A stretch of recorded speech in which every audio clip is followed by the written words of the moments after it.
Kampante si dating Pangulo at ngayon Manila Mayor Joseph Estrada na madedepensahan ng kanyang misis na si Loy Ejercito ang pagkakaugnay sa kanya sa pork barrel scam.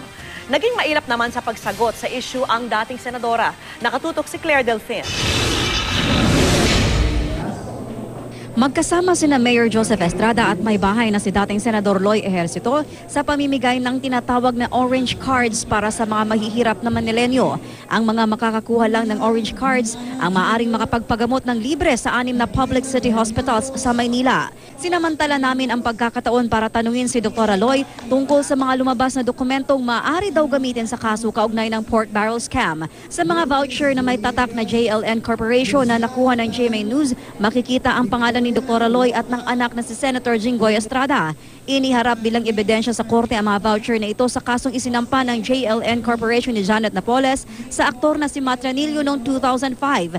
Sabi noon ni Ranillo sa korte na ipapakita ng mga voucher na nakapagpasok siya ng transaksyon sa JLN Corporation mula sa mag-inang senador. Sa isang voucher na banggit ang katagang PDAF. Pero hindi nagpaunlak ng panayam si Dr. Loy. Nauna nang sinabi ng Senador Jinggoy na wala siyang transaksyon kay Ranillo. Itinanggi na rin ng JLN Corporation noon sa korte ang mga voucher. Ipinakita nila ang mga totoo daw na voucher na may parehong numero na para sa ibang tao. Wala ang mga pangalan ni na Dr. Loy at Jinggoy. Naniniwala naman si Mayor Estrada na maipagtatanggol at malalampasan ng asawa ang pagkakaugnay sa pangalan nito sa issue ng PDAF. They show it, no problem. Oh, I think she can defend herself. Just like Jinggoy. He can defend himself.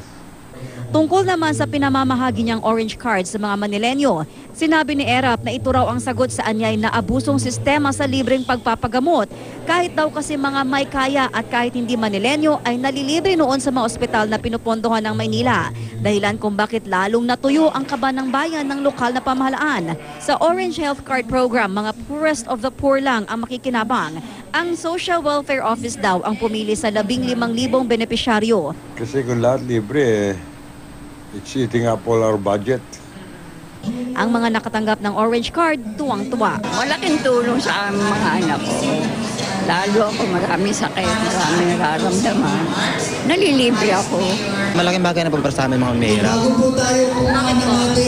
Kasi para sa amin, panggastos pa sa ospital, pangkasakit mga anak namin, mahirap po talaga maghanap ng pera. Claire Delfin, Nakatutok, 24 Oras.